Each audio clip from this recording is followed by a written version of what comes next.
Okay, welcome to class meeting 27 of EECE574, the graduate level probability and random processes. We will take final exam next week on Wednesday from 7 p.m. to 10 p.m. at the next classroom, LG 104.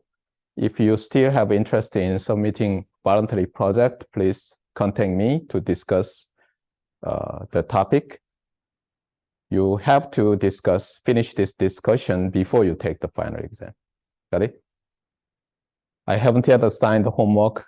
I'm not sure I will do, but if I assign, I will let you know. Last time, we started to study this populist section 9.2, systems with stochastic inputs. For that, we reviewed some definitions of our calculus, like the definition of continuity given a deterministic function, where we first defined a function continuous at specific point, and then we extended the definition to a continuous function, for example, on an open interval or on the entire real line. And then we extended the notion to the mean square continuity given a continuous time random process. We also did almost the same thing for the differentiation. So we first reviewed the derivative at a point of a deterministic function. And then we defined the first order derivative of a function. Similarly, we defined the mean square derivative given a continuous time random process. And almost at the end of the last class meeting, I briefly reviewed the definition of the Riemann integral on a finite interval given a deterministic function. We are going to study so-called Lebesgue integral today, and then we will extend the integration to a stochastic integration called the mean square integration. And then we consider general linear time invariant system with stochastic inputs. Let me review in more detail. So the first question was related to something like this. Given a function that is not necessarily, but in this case, that is not defined at t equals 3, because that makes the denominator 0, which is not allowed in our human invented mathematics. And then we consider for t sufficiently close to 3. And we want to approximate this t squared minus 9 divided by t minus 3. This problem is one of the simplest high school math problem. And what we usually do is that we factor the numerator to product of t plus 3 and t minus 3. And then we cancel this, the factor t minus 3. Here, what is important is that when we cancel, we assume that we know that this can never be 0. That's why we cancel, right? So, and then we substitute t equals 3 to get 6. And here goes a refinement of generalization of this approach, like what do we mean by limit of x of t when t tends to t0. In this case, this t0 is 3, and x of t is this function of t, and c is 6, right? So given this high school, very easy example, we want to define mathematically this notion of the limit of a function as the argument tends to some value. And this would be the definition. For every epsilon positive, there exists delta of epsilon positive such that if t is close to t0 at the measured by this parameter delta, then x of t is close enough to c measured by this epsilon, something like that. And as you remember, when we studied the sequence convergence to some value, I emphasized that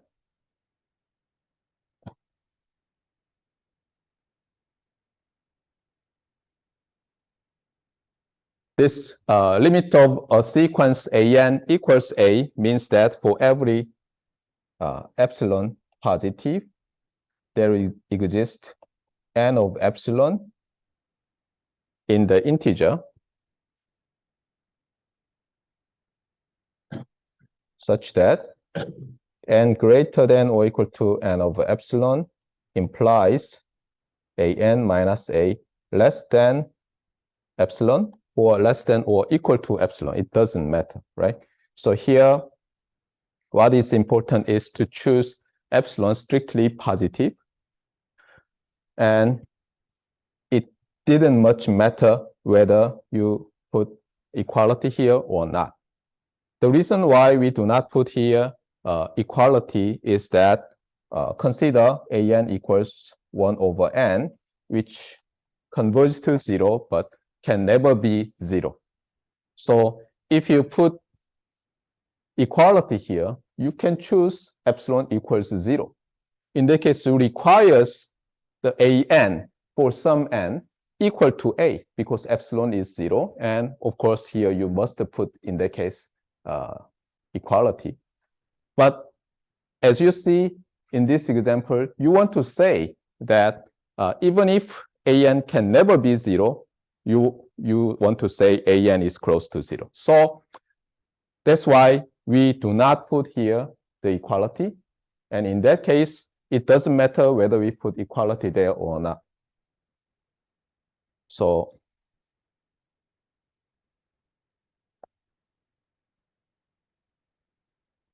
oops.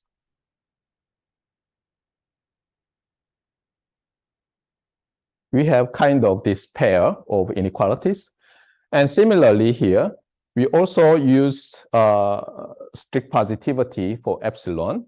And here, it doesn't matter whether you put equality there or not. Okay. Anyway, epsilon is positive. And here, delta is also chosen positive, because if you choose delta non-negative or is greater than or equal to 0, sometimes the problem is that you have to choose delta equals 0 to make t only equals to t0. And let me give you an example. So suppose you define some function f, sorry, x,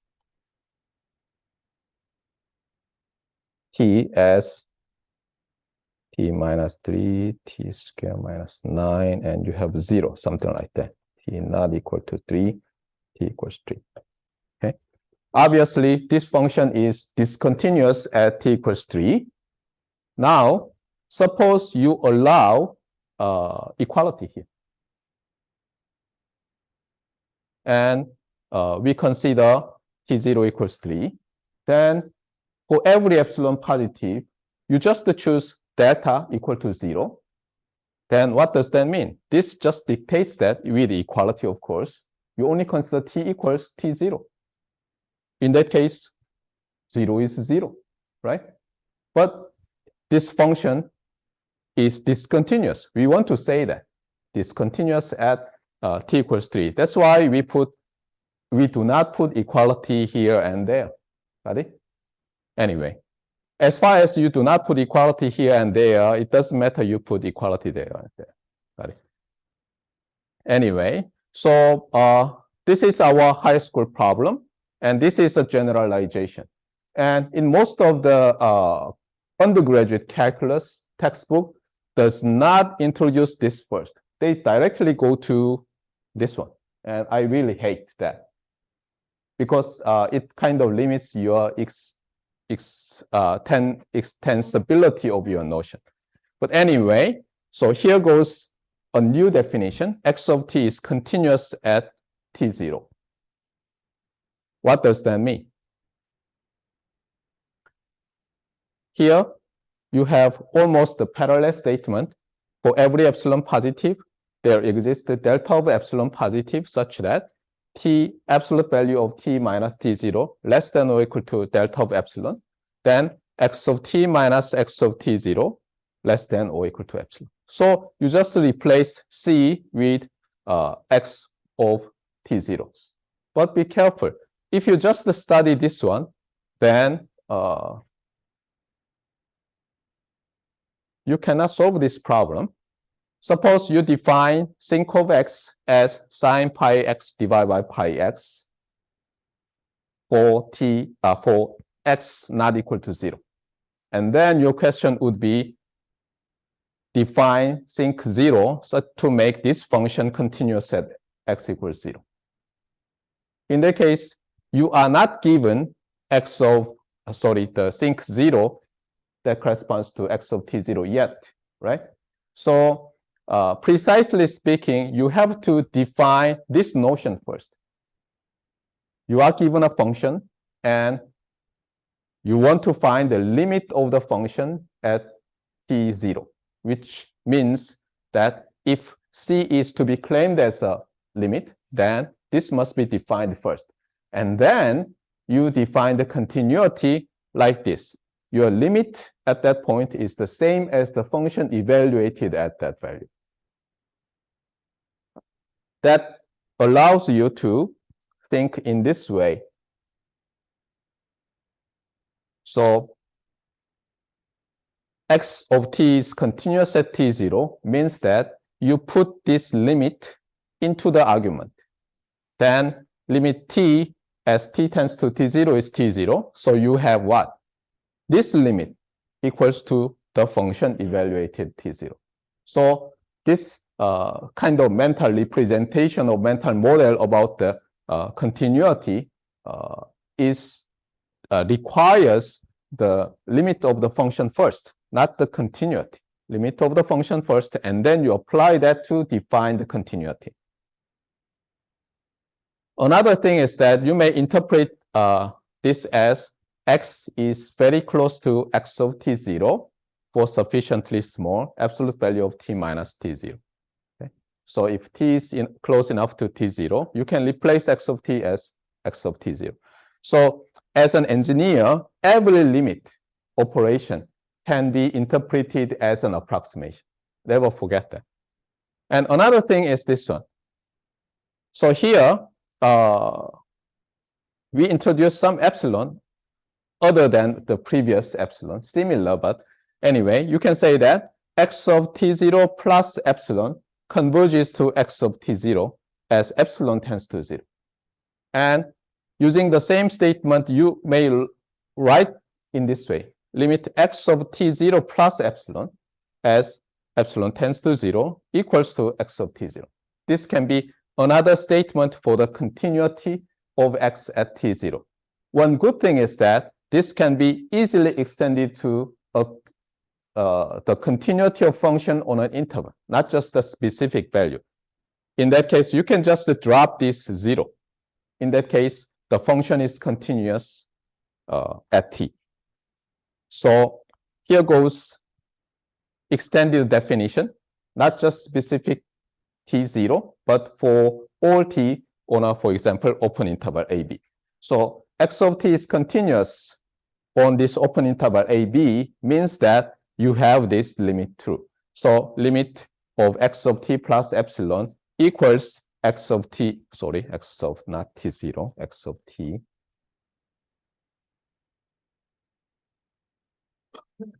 as epsilon tends to 0 for all t in the interval.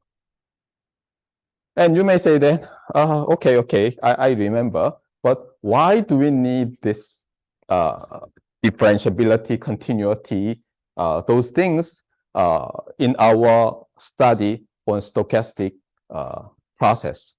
The reason is almost the same as why we learn calculus as an engineering department student. The reason is that we want to model our, for example, as an electrical engineer, we want to model physical world, electrical something as function or so-called signal. We want to mathematically model the real world. The problem is that if you define introduce the notion of function, there are too many pathological functions. Here, pathological means in Korean, 병적인. So they behave very, very bad. And we do not need those functions. So it's like if you consider the set of all, for example, continuous time functions or signals, this set of functions with good behavior is very, very, very, very small. Almost every function, if you just randomly choose one, is useless in the engineering application. We don't want that. But sometimes we need to precisely develop our theory in our engineering field by using mathematics. So we systematically exclude, remove some functions by defining a small subset in this function set. The first one would be continuous functions set. Of course, sometimes we don't need that. Piecewise continuity is enough. However, let me just give 3 subsets we are interested in this set of all continuous time signals. First one is continuous function. Of course, here continuous means continuous on some specific or at least one open interval, finite open interval. And also, when we also want to define a subset of differentiable functions. Of course, not differentiable for at every t, but probably differentiable on our specific interest, given some specific open interval, something like that. And as you learned in high school math, if a function is differentiable on an open interval, then the function is continuous on that interval. So we have a relation between these two. And another one, one property of our good behavior is integrability. Unfortunately, this 3 properties, they do not have some perfect inclusion, something like that. So we have to draw a subset in this way. But anyway, these subsets, as far as a function is a member of one of these subsets, they behave good enough. Sometimes we put stronger, very, very stronger constraint like absolute continuity or infinite differential, continuously differentiable at infinite times, something like that.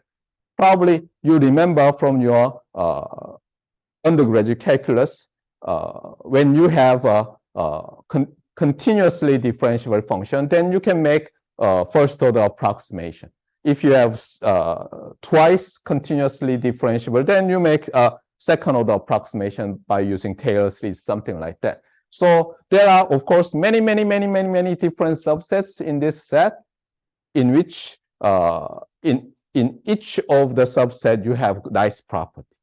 So as an engineer, when you prove something, you properly choose some subset in the set of all continuous time signals and then work on it. That's why probably as if you want to a good theoretic, for example, communication engineer, you have to take real analysis and everything. But before doing that, you have to carefully review your undergraduate calculus and also undergraduate engineering mathematics.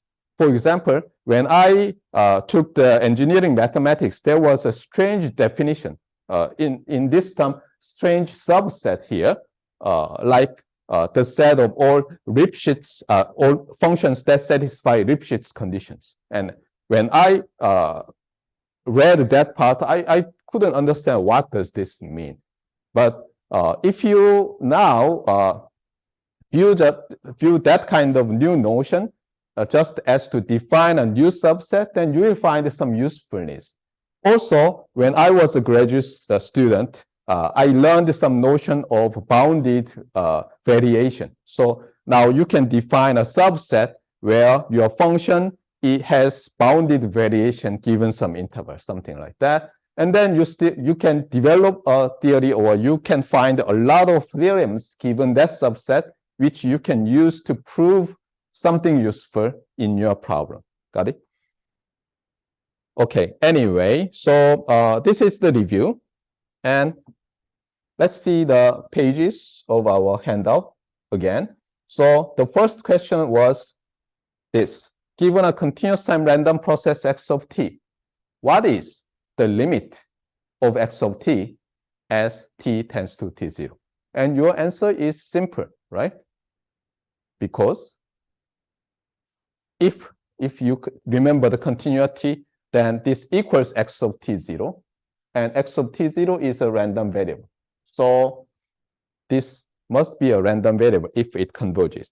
So the answer is it is a random variable if it exists, right?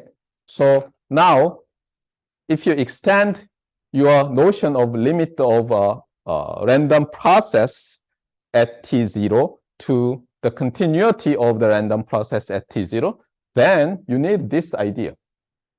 You want to see whether the random process x of t is so-called continuous at t0.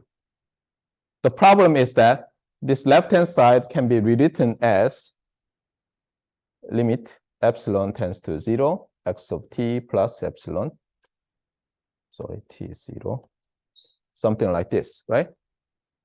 This line is same as that line. And as you see, if you choose a sequence of epsilon that converges to 0, for example, monotonically, then you have a sequence of random variables. And you want to claim that sequence of random variables converge to another random variable. So you have to use our some modes for modes of convergence to show this sequence of random variables converge to this random variable. And there are, again, 4 modes of different definitions of convergence, but mostly in the engineering problems, we use mean square continuity and mean square differentiable derivative mean square integral, because we are interested in computing the probability of something usually. And this is related to the expectation of indicator function of some event. So in most of the stochastic process related problems, we are interested in computing the expectation. And this is why among 4 modes of convergence, mean square convergence is very, very useful and often used. Anyway, so let's focus on the convergence in the piece mean, especially with p equals 2. In that case, as we learned, we call it the mean square convergence. And we also introduced a new notation like this. LIM of x of t equals x of t0. And you may read like this: x of t converges in the mean square sense to x of t0 as t tends to t0. Or equivalently, by using epsilon, okay? So you don't need to rely on epsilon delta. You just had better replace like this and work on it. Okay? So you introduce epsilon, and what you say is that the x of t0 plus epsilon converges to x of t0 in the mean square sense as epsilon tends to 0. The good thing is that this can be easily extended to the continuity on an open interval. Here, this is just for the continuity of capital X of t at t0, but you can extend that notion to the mean square continuity like this. As you see, since this is by definition expectation of the what? The squared difference tends to 0 as epsilon tends to 0. By dropping 0 here, you can define a continuity on an interval. For example, here you say that this holds for all t in A, B, the open interval. Then you can say that X is mean square continuous on this interval, right? So this was the definition, and we had something very useful like this. The first theorem says that if x of t is a regular or a second order random process and mean square continuous at t, then, and if and only if its autocorrelation function as a two-parameter function is continuous at that specific t, right? And also, if random process is at least y-and stationary, then there exists a single variable, single parameter function of difference. And here, by applying this theorem, actually this is corollary, we can say that the single parameter autocorrelation function is continuous at tau equals 0. So that was related to the continuity. And we could do almost the same thing for the differentiability. And then where is this differentiability? Did I just skip? Yeah. Anyway, it's not that difficult. So let's go to the Riemann integral. And what was the Riemann integral? As I told you, Riemann integration is kind of similar to showing the upper limit and lower limit equals the same. And then in that case, we say the limit exists. So this type of idea appears again and again. So given a sequence of real numbers, we define the lim sup of the sequence, lim inf of the sequence. If they are the same, then limit exists, and that value is the limit. Given a sequence of events, we define the lim sup of the sequence of events and lim inf of the sequence of events. If they are the same, we define that as the limit of the sequence of events. Now, given a function, for example, x of x in the closed interval, what is the Riemann integral? You define the upper Riemann integral, and you define the lower Riemann integral. And in general, they have this relationship. The right-hand side is defined as the limit of an increasing sequence of real numbers. How do we get the increasing sequence? We partition this interval 8b every time when we increase the index n to construct the sequence of real numbers. So first we divide the interval in an arbitrary way. When we define, we keep the points but add some other points in such a way that the maximum length of the subinterval tends to 0. In that case, what we do is that the length of interval times maximum within in each interval, and then we sum. That is called the upper Riemann sum. And then we construct a sequence of upper Riemann sum. Then what happens? We have a monotonically increasing sequence of real numbers. And one of the fundamental result in our introductory analysis is that if you have an increasing sequence of real numbers, then it either converges to a finite value or diverges to plus infinity. So the right-hand side is either converges to a finite value or plus infinity. What is the left-hand side? We do almost the same thing, but except that we choose the minimum within each interval. And then we can construct a sequence of monotonically decreasing real numbers. And its limit is either finite or negative infinity. And since we take the maximum within interval, minimum within interval, if we choose the same partition given each n, then we have right-hand side strictly, greater than or equal to left-hand side. So the limit is also, the right limit is the greater than or equal to the left limit. So in general, we have upper Riemann sum greater than or equal to the lower Riemann sum. If they are the same, what do you say? The Riemann integral exists. What was the problem of Riemann integral? Even though it works for most of the functions, but sometimes we may have some pathological functions like this. And this f of x is 1 for all irrational numbers and 0 for all rational numbers. And then let's consider integration of this function on 0, 1 interval. Then upper Riemann sum is 1 and lower Riemann sum is 0. But in our electrical engineering, we want to say that, okay, this function is almost everywhere equal to fx equals 1. So we do not like Riemann integral that says the integral does not exist. So we introduce new integral called the Lebesgue integral. And this has quite opposite way to calculate the integral. The first thing is this.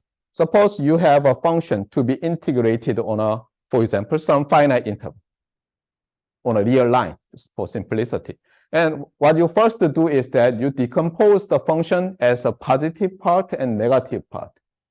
What is important is that both functions are non-negative functions and defined this way. So here x plus of s is defined as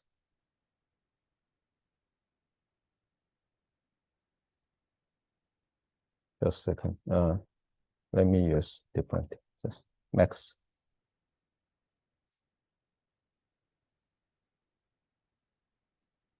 What does this mean? If x is negative at some specific s, then the value is replaced by 0.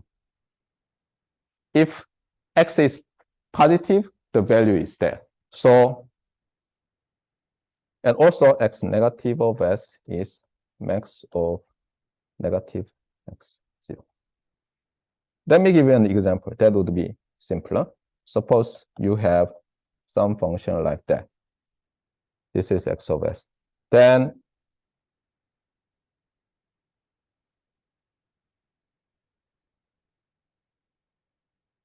this is x plus. Got it? Then what is x minus? What is x minus? X minus is this one. Got it? So you just simply have two functions, two non-negative functions given a function, right? And if you subtract these two, then you get the original function back. And then you first define the Lebesgue integral given a non-negative function. So for simplicity, suppose that this is the non-negative part or positive part simply of some function to be integrated. Then what you do is this. In Riemann integral, you partitioned this interval, integration interval, right? You divided this interval into subintervals. In the Lebesgue integral, what you do is that you partition this non-negative real line into subintervals. Got it? So if you want, you choose some 0, 1 over n, 2 over n, something like, 2 over n, to infinity. Then how many subintervals in this case? You have countably infinite subintervals. And then you approximate like this. Okay, let me just have the function value. So you have this slice, then you measure the length of this interval. So it's kind of, you use inverse image type idea. So suppose when you consider this interval, then what you do is that for the function value, for the height, you use, for example, some k over n. If you consider some case interval, either you choose the upper value or lower value of the interval, it doesn't matter. Okay. Anyway, you choose one representing value of height. But what you do is that you compute the length of the S, length of the set, where the function have this one. So as you see, this and that lies on this interval. So what you do is that you measure, you sum up the length of two intervals to be multiplied by the height. Got it? So it's almost the same idea as the Riemann integral, but the partitioned interval is now the y-axis. Got it? And here you measure the length of this subset of S. Here comes the notion of measure, especially Lebesgue measure, to compute the length of some strange interval. Now let's go back to this pathological function.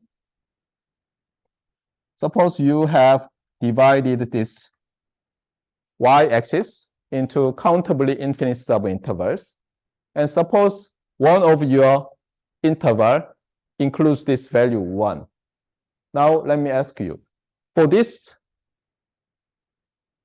representative 1 and this representative 0, what is that? Your partial, the nth integration, the Lebesgue sum would be what? 0 times the length of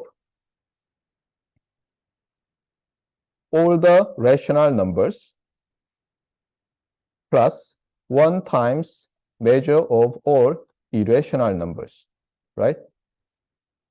Then what is our kind of feeling about this length of the rational numbers? 0. What about this length? 1. That's why you have this integral now becomes 1 for every n such that you have subinterval that includes 0 and 1. Got it? So before, that strange function didn't have the Riemann integral, but now it has the Lebesgue integral.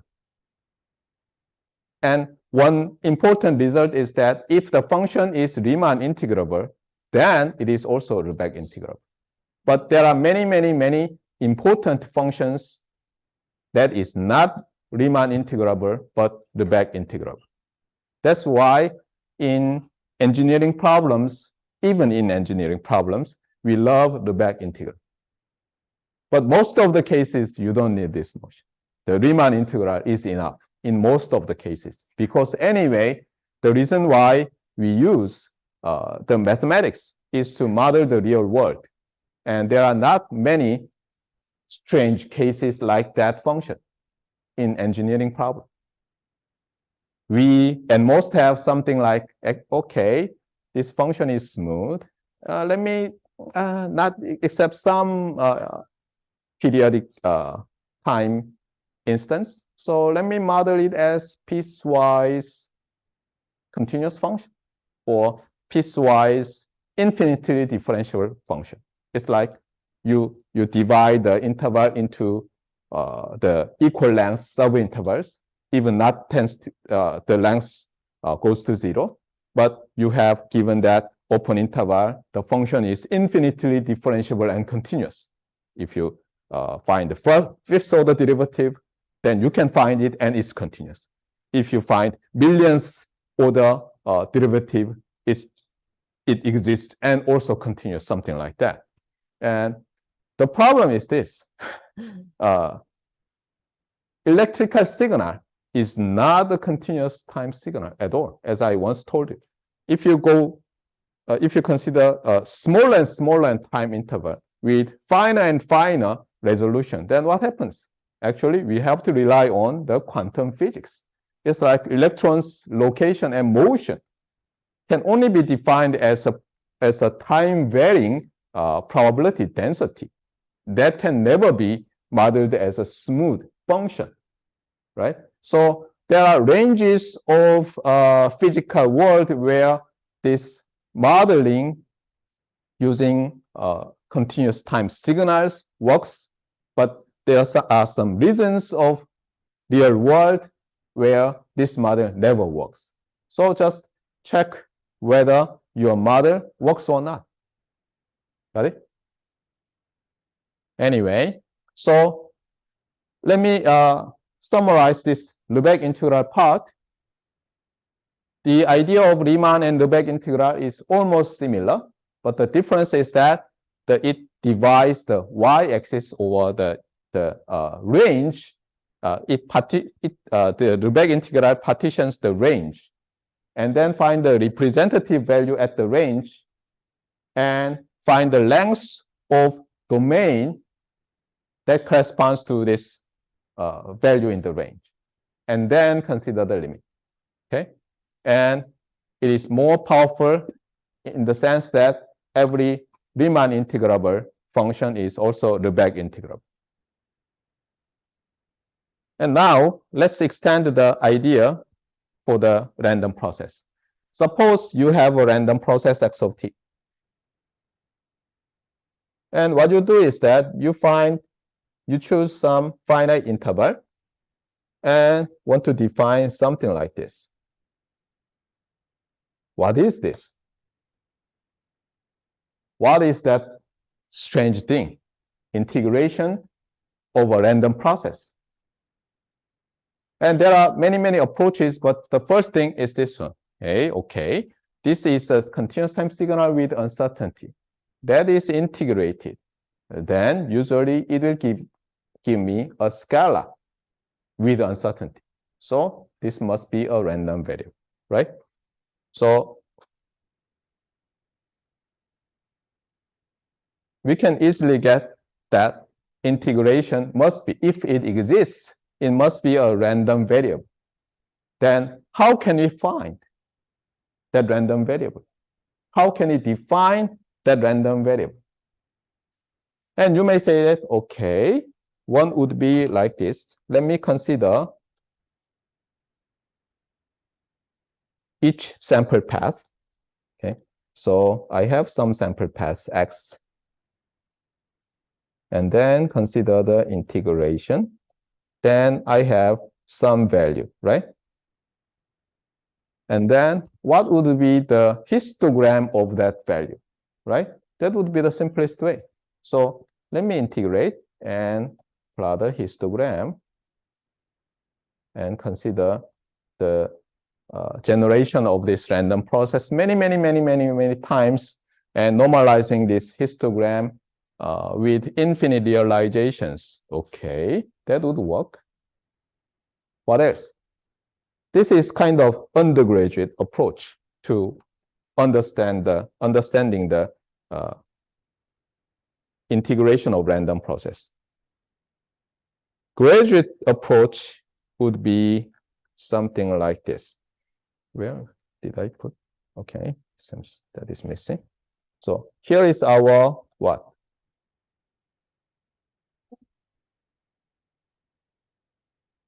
Some source modeled by an underlying probability space, having sample space, event space, and probability measure.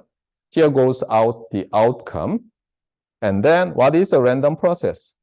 Given that underlying probability space, a random process is simply a mapping rule with two parameters. So for each S, you have a time function, sample path, right? Now, usually we call the output just x of t. And here goes what? The integration of this function. You have a two-variable function, but you integrate with respect to a single parameter. That's not a big deal, right? You have a, for example, two-parameter function. If it is real, then you have some kind of three-dimensional graph. And what you do is that you integrate over this interval. Then for each S, you have some value, right? For each S, you have some value. What does that mean? This thing is nothing but some new random process. Just a second. Y of S. Right? Because for each S, you have some value. That is function of S, right? So what you can say is that, okay, this is some random variable. Here, it is not called Y, it is called I, integral or integration. So you can say I. Got it? So this is our graduate view about the integral. But there is still the problem, because integration involves what? Limit operation. So what is the definition of this limit? Lebesgue sense? Riemann sense? You have to choose. Here, I took this definition from probably Stark and Wu's textbook, and they adopt Riemann sense integration.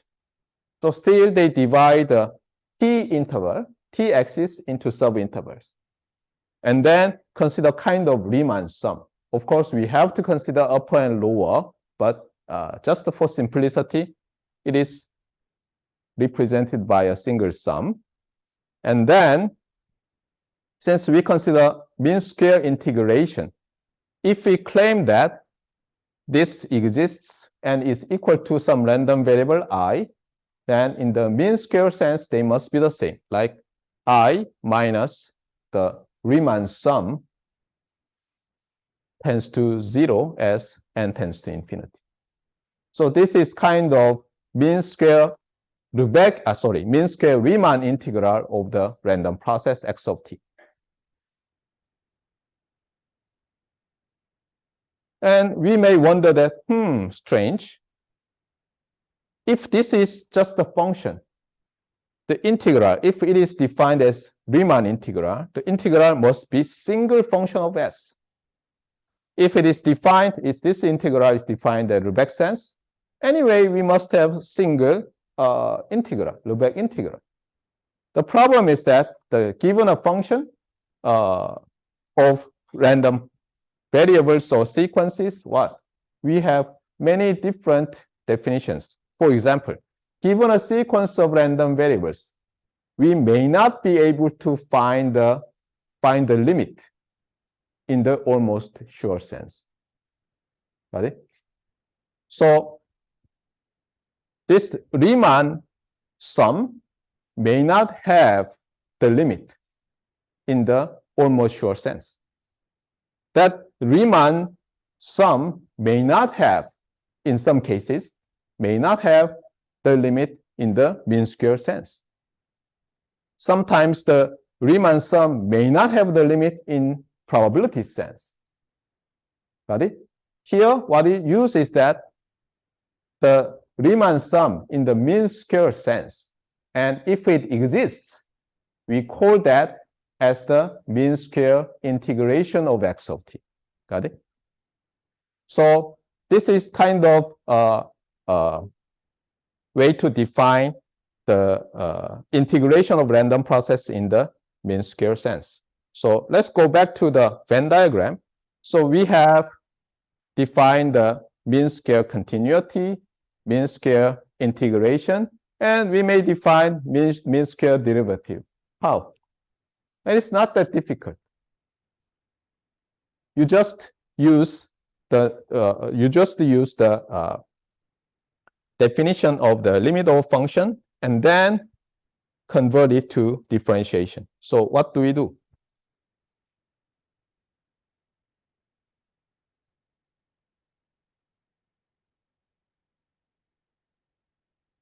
So what do we do? What would be a way to define mean square derivative?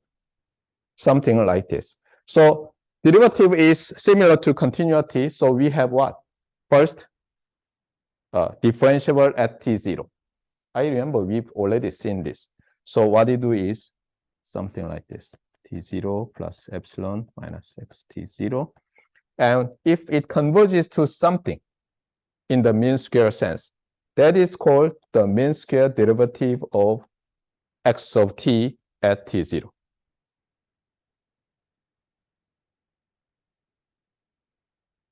Got it? So this is the slope.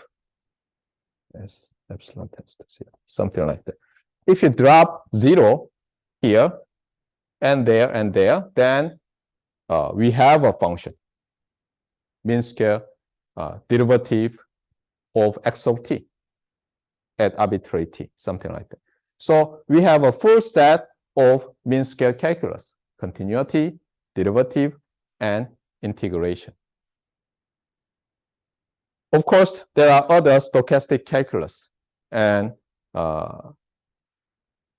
if you look up some financial signal processing book, you have a lot of different definitions about stochastic calculus. But this mean square calculus is the simplest one.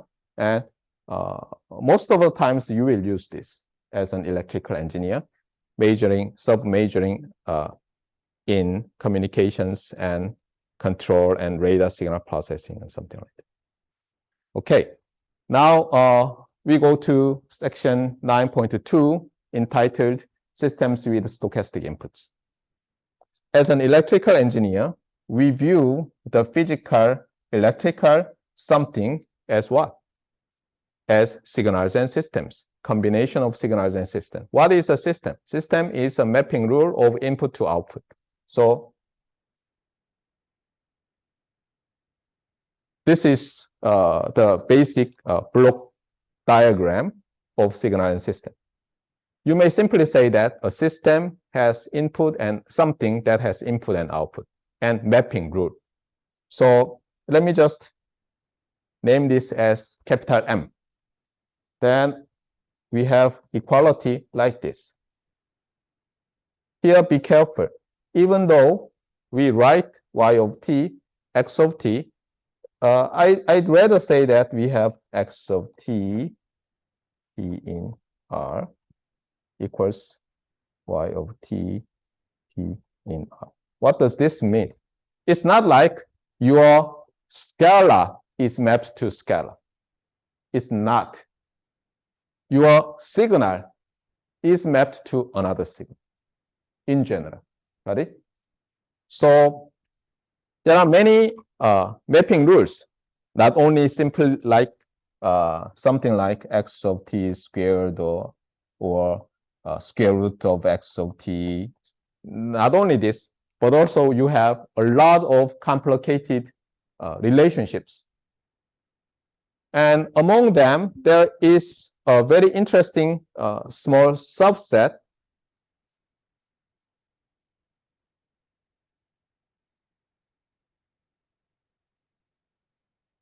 called linear time invariant, TTT.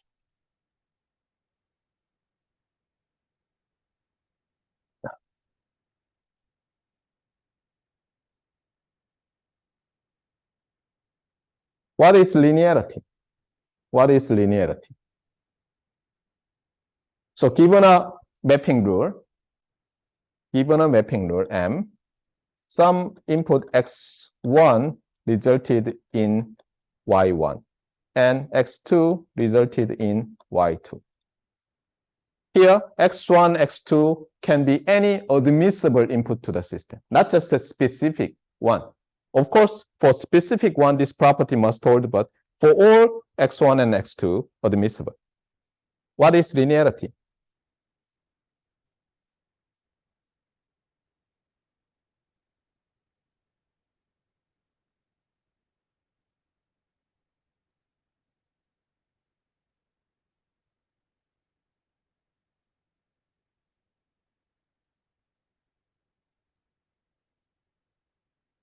This is linearity, right?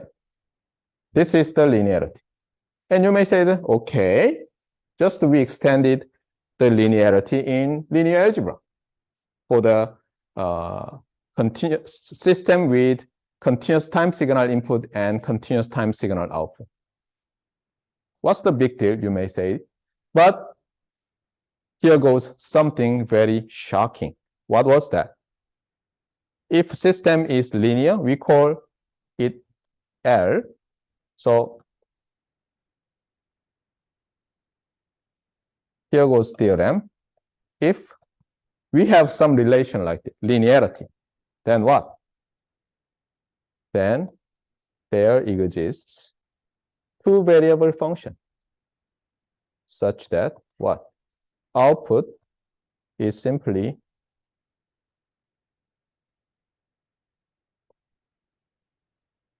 something like this. This is amazing.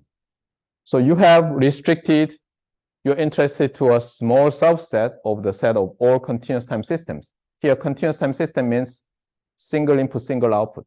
The input is a continuous time signal, output is a continuous time signal. Of course, you can extend that to my more linear system without much difficulty. But anyway, so this is the result. And some of you have learned it from undergraduate signal gen systems or graduate level linear systems theory. So I will not cover that. And here we put another thing, time invariance. Then what do we have? Then this intersection has very nice property. If system is time invariant, what happens? There exists single parameter function such that the output equals the input convolved with the function called impulse response, right? Of course, this H is also impulse response. Impulse at time t when impulse applied at time s, something like that. And that H of tau or t is can be understood as a response at time t to the impulse applied at time 0, something like that. And what was the another thing after you learned the notion of impulse response? Amazingly, given an LTI system, the complex exponential signal is what? Is an eigenfunction for every LTI system. It's amazing. So we consider a smaller subset of complex exponentials. What was that? Complex exponential functions with finite modulus. That is e to the j omega t with different omegas. What happens? Then we have Fourier analysis. So we have some very interesting property, like output Fourier transform is simply the impulse response is Fourier transform and the input's Fourier transform. So be careful, not just for linear system, not just for time invariant system, but for linear time invariant system, we have the Fourier analysis. Of course, you can apply many Fourier idea to just linear system and nonlinear system. But this result, convolution property, is for the linear time invariant system. Now, we want to do almost the same thing for the stochastic input. We restrict our interest to a linear time invariant system or linear system at most. Of course, we can extend it to general nonlinear system, nonlinear time invariant system, or nonlinear time invariant system, but with memory. There are many things we are interested in. For example, the power amplifier in the radio frequency communicator. It is not linear, but usually we assume it a time invariant system. And then we can hardly use Fourier analysis, even though we consider power spectrum of the output, that we cannot directly apply that result. But it's very important. Anyway, so here goes kind of quick review, but we are interested in, just a second, in where it is.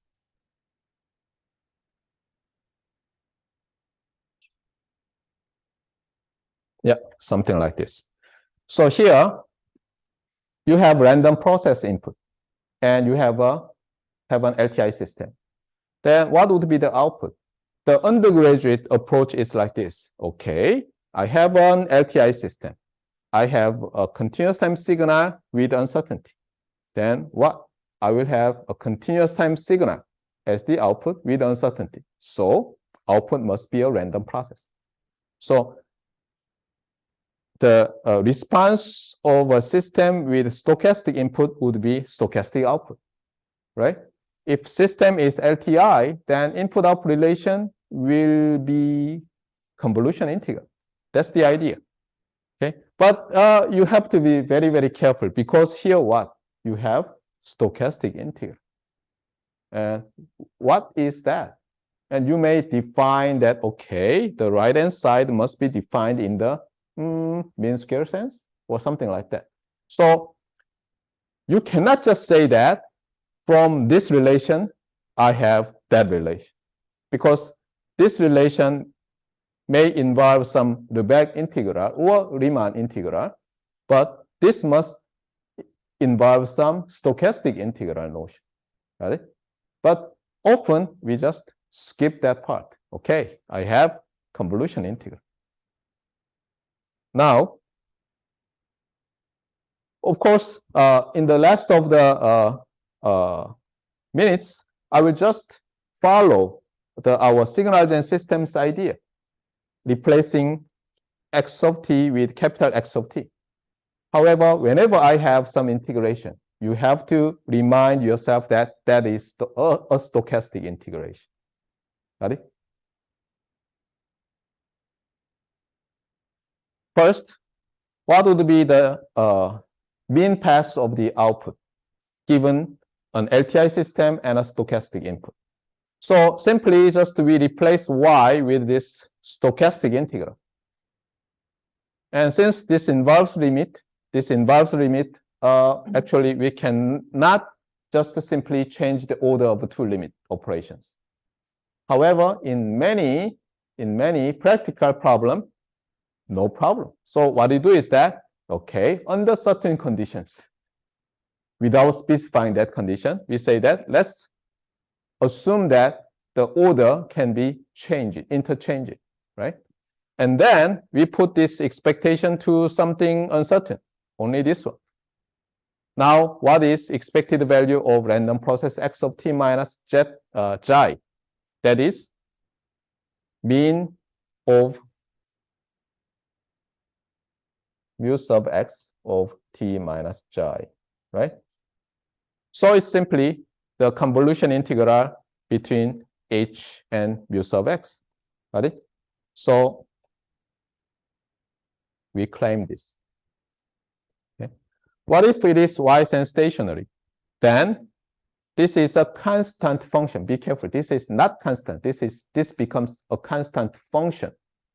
Then what? We have just the integration of impulse response times the mean value of the random process. Got it? Similarly, we can find the second order properties of the output. By the way, you may wonder why we just focus on second order properties. Why? Because given an input, a random process input, the objective would be full characterization of the output, right? Suppose input is a Poisson random process. You have some system. What would be the output random process? You want to specify completely characterize the random process. Like, okay, what is the interarrival time of the output, or what is the first order PDF or CDF of the random process, second order, third order, any nth order, something like that. But you already know that given a single random process, it is not in general easy to fully characterize a random process. We may be often interested in just the finite order expectations, which means nth order moments. That's why we do similar thing for the output. So we find the first order moment and we find the second order moment. There are two second order moments. First one has T1 and T2 equals T. So here we have expectation of y of t times y of t. That is the ensemble averaged instantaneous power. And what it is. Interestingly, here we have what? The autocorrelation function.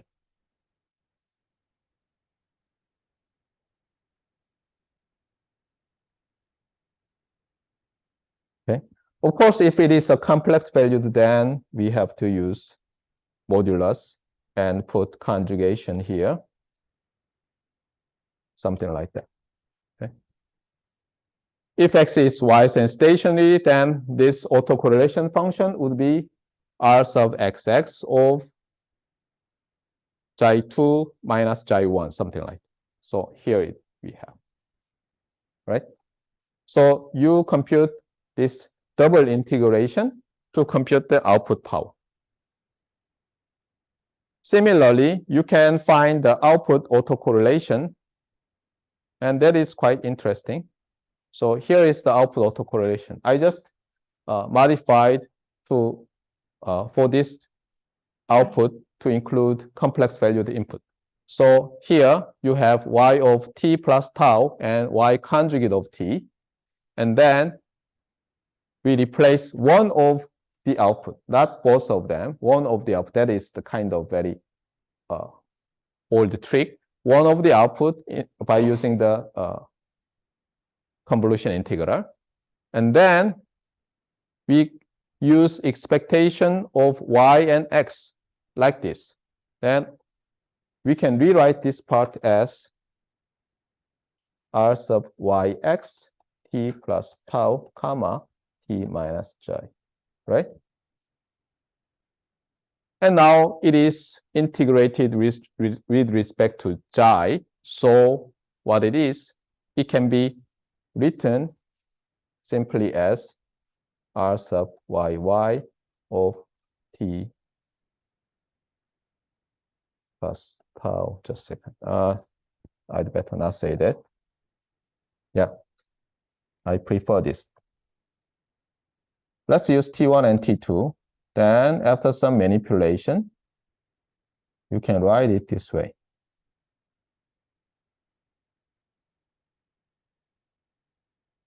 So x is on the right side. So you convolve with respect to T1 because x has variable, T2. So you convolve with respect to T2. And since right side parameter has conjugation, you put conjugation here, something like that. So in summary, you can have something like this.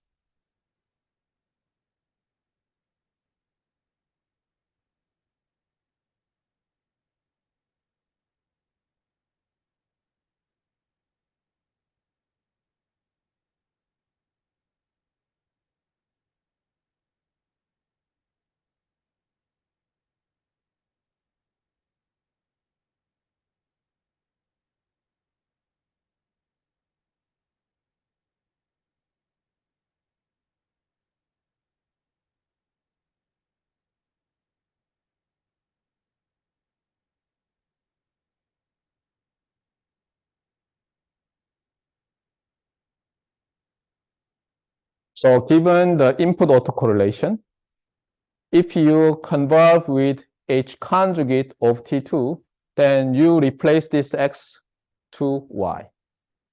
Given the input autocorrelation, if you convolve with respect to T1, then you replace this X to Y. Similarly, the output autocorrelation can be obtained from the cross correlation between Y and X. You want to change X to Y, so you convolve with respect to T2. Given the, where it is? Yeah, I think this is wrong. This must be Y. Okay. Given the cross correlation between X and Y, you want to replace this X with Y, so you convolve with respect to T1. Ready? If the process is Y and stationary, these properties simplifies like this. So output autocorrelation is simply the input autocorrelation convolved with h of tau, the impulse response, and the h of negative tau conjugate.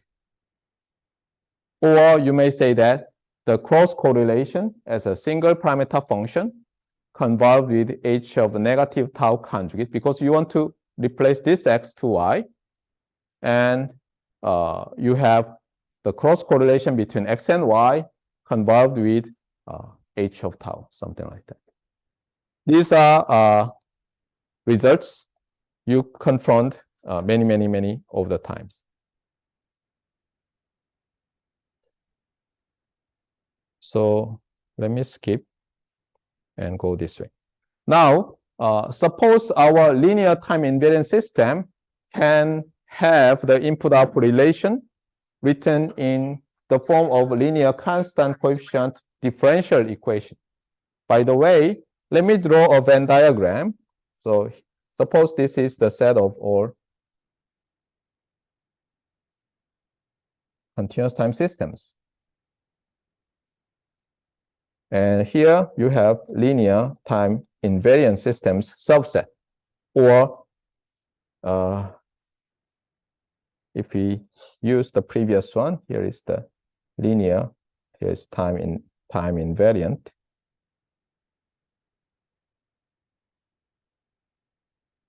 Then this is the subset. This intersection is what we are interested in most of the times.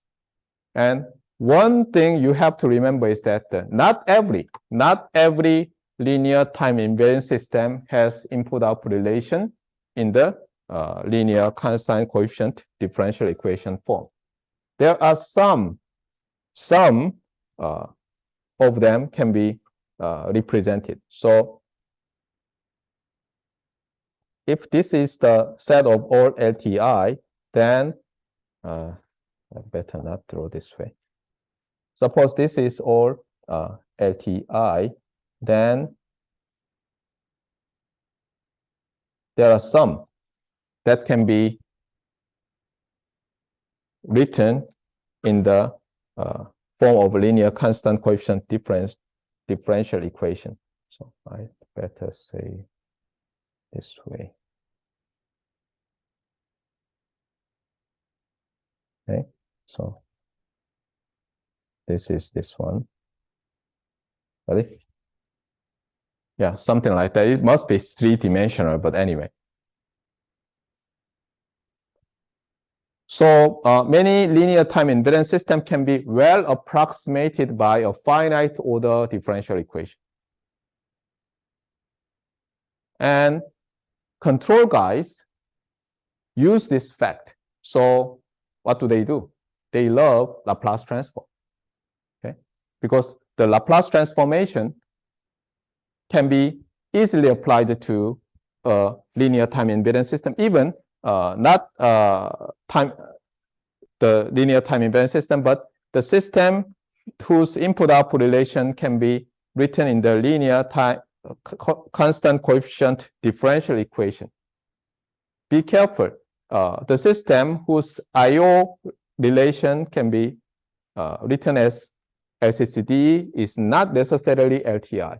It may have what? Zero input response, right?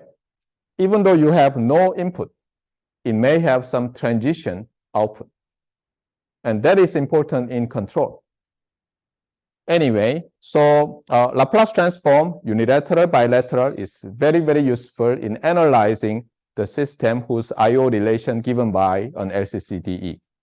So here we're also interested in when a stochastic input is applied a system whose input-output relation written in LCCDE. So something like this. So given this relation for deterministic input and output, by the way, here y sub k means the kth order derivative, and x sub l is the nth order derivative of output and input respectively. And what we want to have is the relation between the input derivative and output derivative when the input and outputs are random processes. And since not just the derivative, but stochastic differentiation must kick in, we have to have some input-output relation in terms of, for example, mean square derivative of input and mean square derivative of output, not just derivative of random process.